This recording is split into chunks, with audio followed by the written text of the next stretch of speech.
we see in nature is the product of organization. And, the second law of thermodynamics essentially says that things are devolving towards chaos from order. So it is not logical to conclude that all of this ordering that we see could come from chaos. So that point one, and then you can look at a lot of specific things because the other prevailing, theory, if you will, is that, well, there was survival of the fittest and natural selection.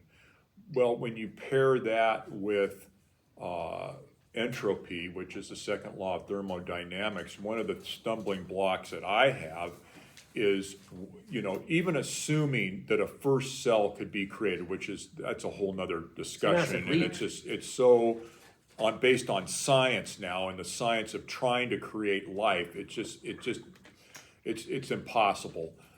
Putting that part aside, why would there ever be bisexual reproduction? Why would you have a male and a female? Why would you go from simple cell division to needing a male and female for all these species?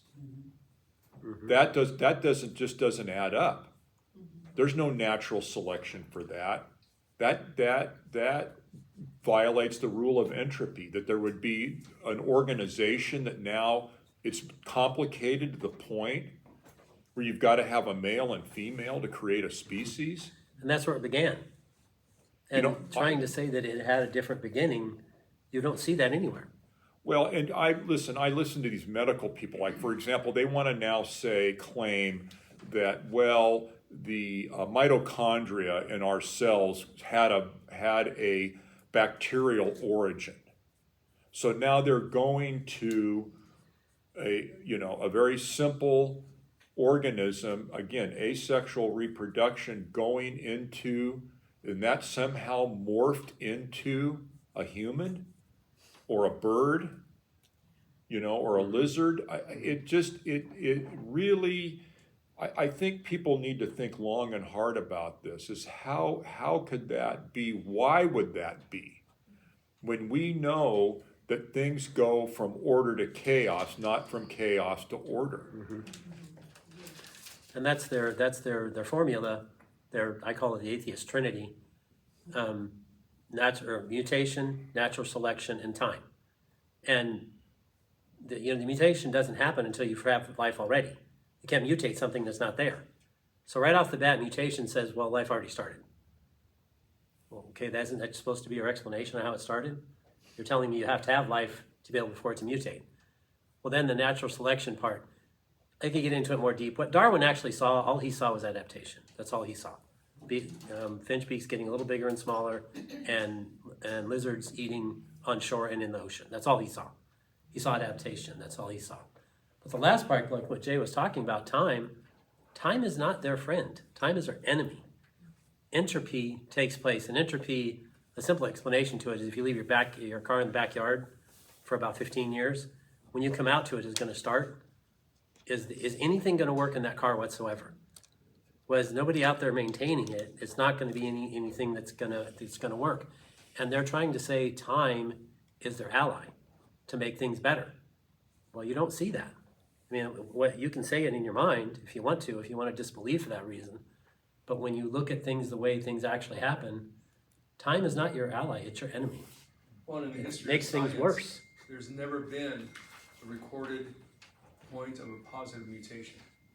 No, there never has. There's been negative mutations that actually cause a species to die because of some radiation situation, but there's never been a positive one outside of comic books. Well, and comic books. Stephen Mayer it's in one of his books, but there was a discussion on uncommon knowledge about 6 years ago, and he made an estimate about how long does each mutation take, and then whether you get a pen and paper out and start trying to write out math, or you get a computer to do this, there isn't enough time. And the one area where it's very evident is in the Cambrian explosion. So in geology, there's this group of animals that just somehow appeared in geologic time, And the time in that strata that geologists say that's during a point in time, it could not have happened. And it could, as a matter of fact, it's so bad that it couldn't have happened in any amount of time, let alone what's been locked in the rock. So even their own science points away from an evolution of these animals versus some sort of spontaneous creation. Yeah, and the Cambrian explosion also demonstrates that the animals appear suddenly. There's not this changing process that they need to have.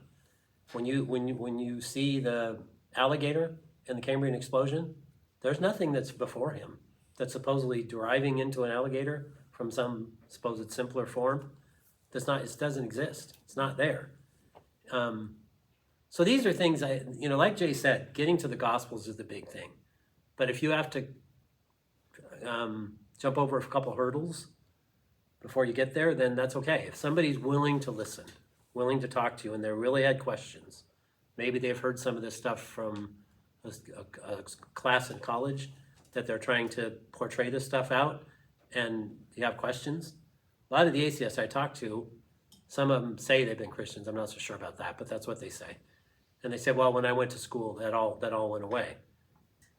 Well, if you have an atheist professor that's he's got a couple letters next to his name, and you're a kid going into his class, and he starts filling you with this stuff, you could have that affect you. I don't know that happens as often as they say it does, but it could be. And I think these type of things are just something that, if they do say something to you like that, well, like what Jay said, this stuff, mathematically, you can't get there. And if you just take it in a logical fashion, you're trying to say that mutation was first. Well, what did it mutate from? If there was nothing there before that, how is it going to mutate? You can't have, the idea of things happening when they're not, before they're there. How does mutation create life when mutation has to have life around in the first place? That doesn't add up. Which scientist was it who determined that there was a beginning? Like there was a knighted guy who's like a brilliant mathematician. Well, Isaac Newton Okay. believed in, and most of the science that we have right now, the scientific method, it all came from devout Christians.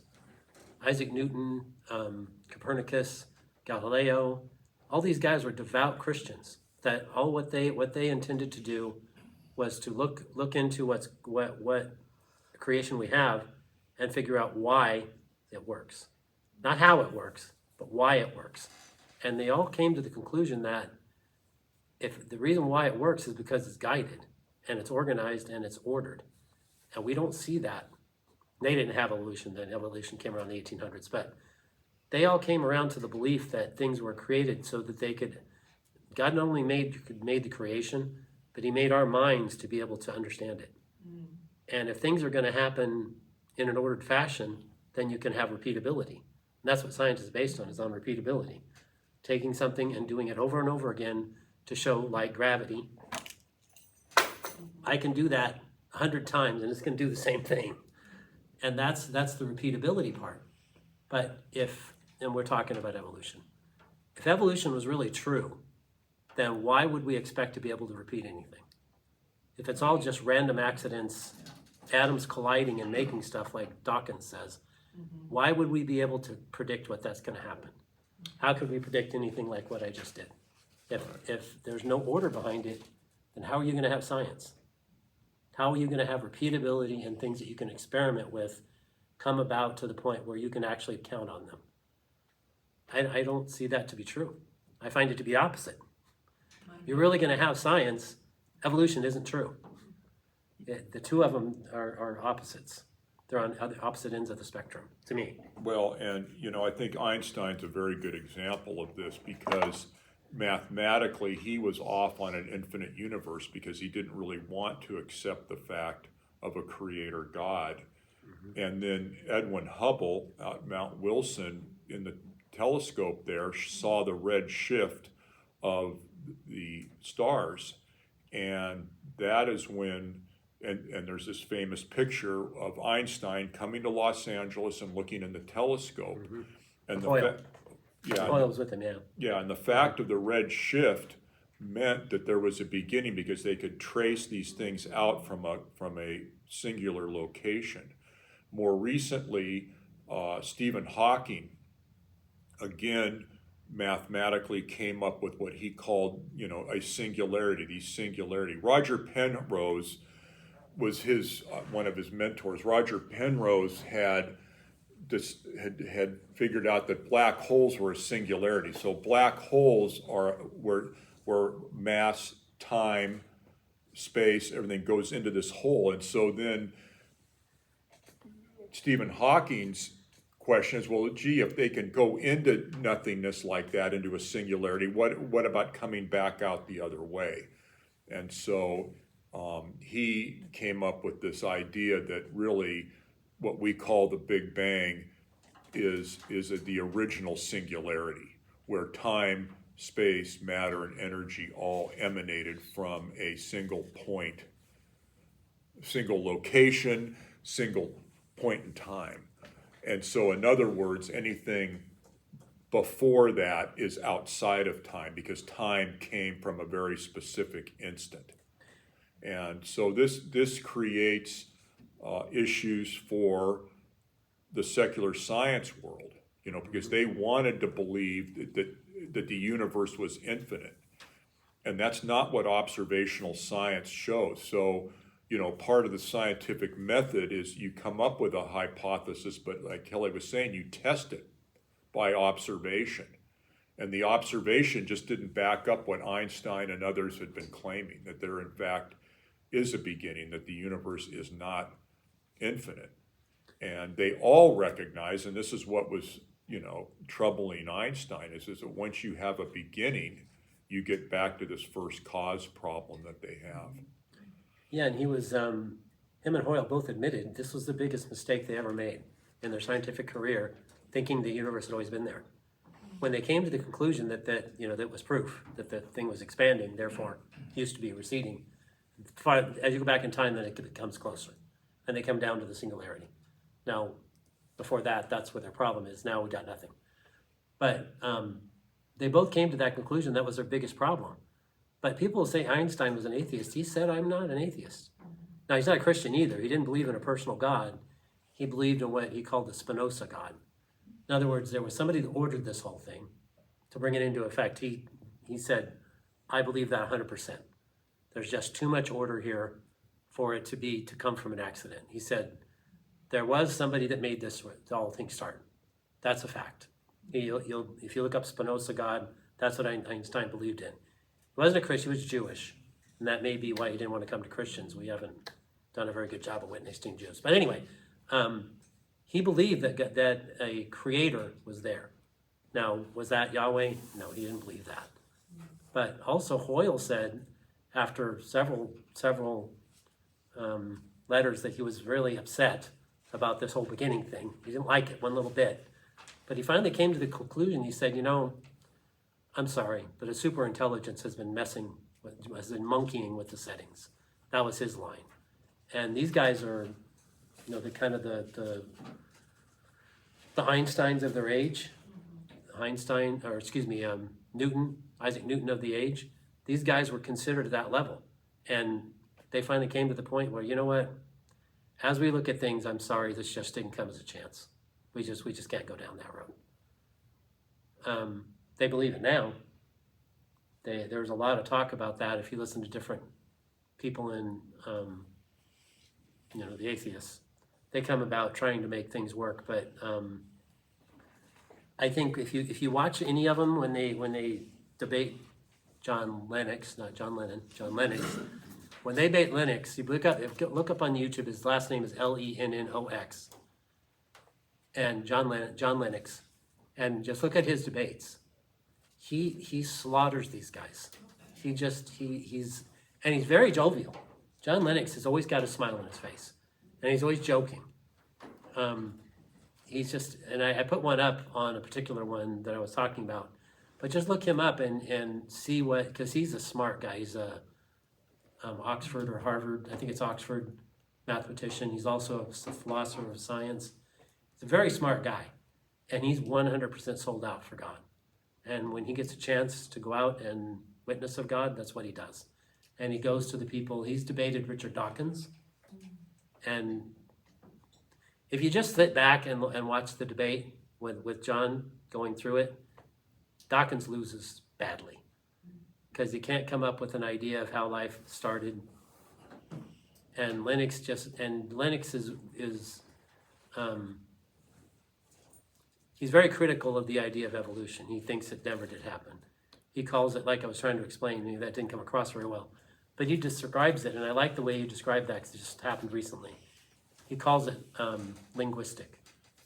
He calls the communication between DNA, RNA, and proteins, he calls that linguistic, because they have to understand the message as it goes along for the course of construction. That message has to be understood. And John calls it linguistics, and I think that's a perfect way to say it. Because everybody knows this paper that you got handed out, if you look at that paper, we didn't think that the black ink in the paper just went into a blender and this came out. We know that somebody wrote this, right? They had a mind that they wanted to put this stuff down. And when you compare that along with the DNA that's in us, that's linguistic, I don't see how you arrive at another option other than the fact that you don't want to arrive there.